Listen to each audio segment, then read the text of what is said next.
আসসালামু আলাইকুম।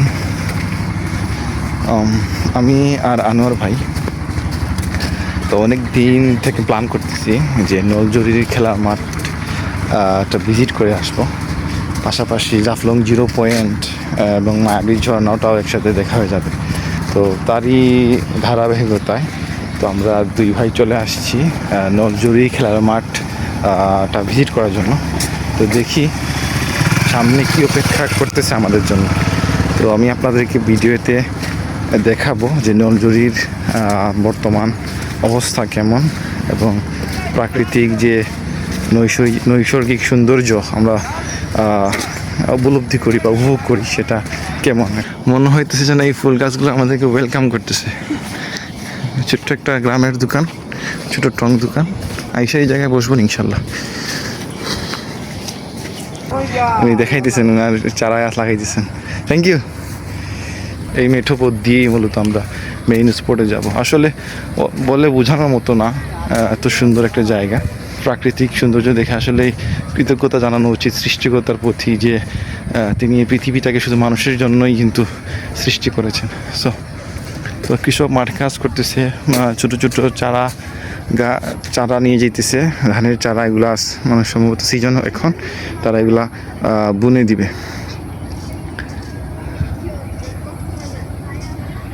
তো আমরা মাঠে যাইতেছি, সামনে স্কুলের শিক্ষার্থীরা স্কুলে যাইতেছে।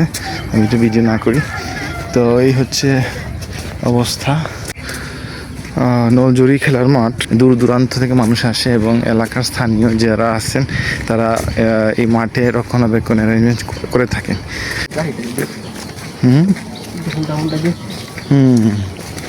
যাতায়াত হয়, মানুষ আসা যাওয়া করে।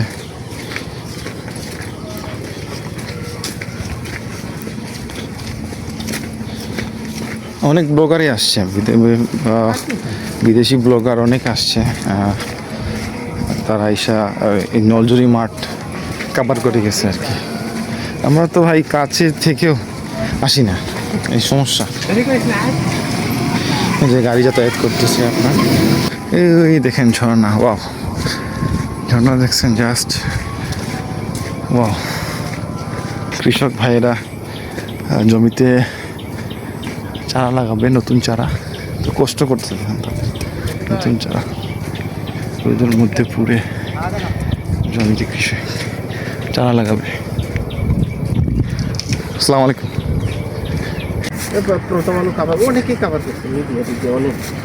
হ্যাঁ, এটাই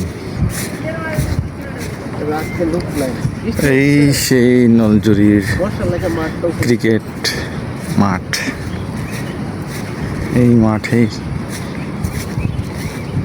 দূর দূরান্ত থেকে মানুষ আসে ক্রিকেট খেলার জন্য।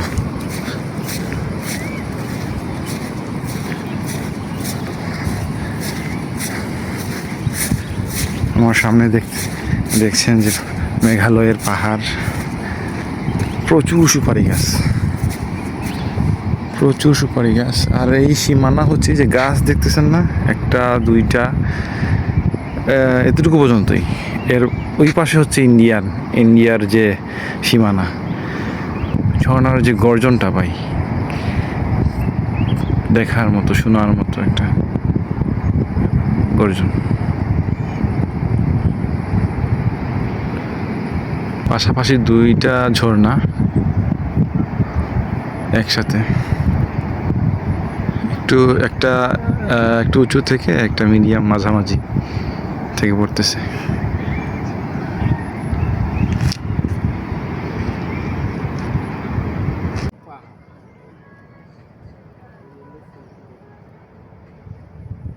এই দুইটা ঝর্ণা আসলে দেখার মতো দুইটা ঝর্ণা। প্লাস হচ্ছে এই যে সমুদ্রে যেভাবে একটা গর্জন হয় না, সমুদ্রের পানির একটা গর্জন হয়, এই দুইটা ঝর্ণার গর্জনটা মনে হয়তো সেই রকম গর্জন।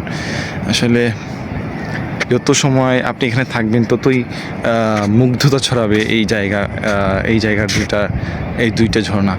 তো সাথে তো পাহাড়ের বিশালতা আপনাকে আরও বিশাল করবে, আপনার মন মানসিকতাকে আরও বড় করবে।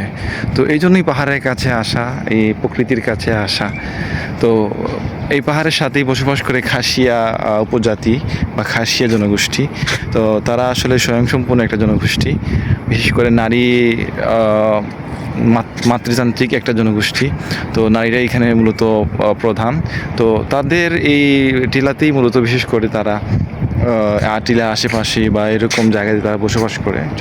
জৈন্তা এক সময় যেটা জৈন্তা রাজ্য ছিল, জৈন্তা রাজ্যের অধীনে তারা ছিল। তো ব্রিটিশরা আসলে এই জায়গাটা বা জৈন্তাপুর এলাকাটাকে তারা একটা সময় কন্ট্রোল করেছিল, ওই বিশেষ করে এটার খনিজ সম্পদ এবং যে চুনা পাথর এটার জন্যই। তো যদিও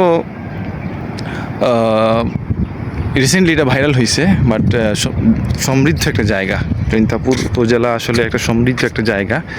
এই জায়গায় আসলে বিশেষ করে পাথর, যে চুনা পাথর পাওয়া যায়, খনিজ সম্পদ আসলে দেশের অর্থনীতি একটা বিশাল অবদান রাখতেছে। তো পাশাপাশি এরকম টুরিস্ট স্পট হওয়ার কারণে মানুষের একটা আগ্রহের একটা কেন্দ্রবিন্দুতে পরিণত হয়েছে এই জায়গাটা। তো দূর দূরান্ত থেকে মানুষ আসে এবং এখানে এসে তারা প্রীতি ম্যাচ খেলে, কেউ টুর্নামেন্ট খেলে। হ্যাঁ, এলাকার স্থানীয় যারা আছেন তারা এই মাঠের রক্ষণাবেক্ষণ করেন এবং তারাই মূলত সব কিছু অর্গানাইজ করে। তো আমি চেষ্টা করেছিলাম যাতে এই ঝর্ণার কাছাকাছি যাওয়ার জন্য, বাট একজন বললো ওই দিকে যাওয়া যাবে না, ওইটা হচ্ছে ইন্ডিয়ান বা এই ভারতের সীমানা। সো আমি চলে আসছি ব্যাক ওই নদীর কর্নারে। তো ওই যে গাছটা দেখতেছেন, ওই গাছটার কাছে গিয়েছিলাম, ভাবছিলাম যে একটু কাছে গেলে ভিডিওটা ভালো আসবে ঝর্ণার। তো আমি যাইতে পারি নাই। ঠিক আছে, ওকে। এই ছিল মোটামুটি নলজুরি থেকে আমরা এখন চলে যাব জাফলং 0 পয়েন্টে। তারপর এখান থেকে আমরা মায়াবী ঝর্ণা দেখে ব্যাক করবো ইনশাল্লাহ।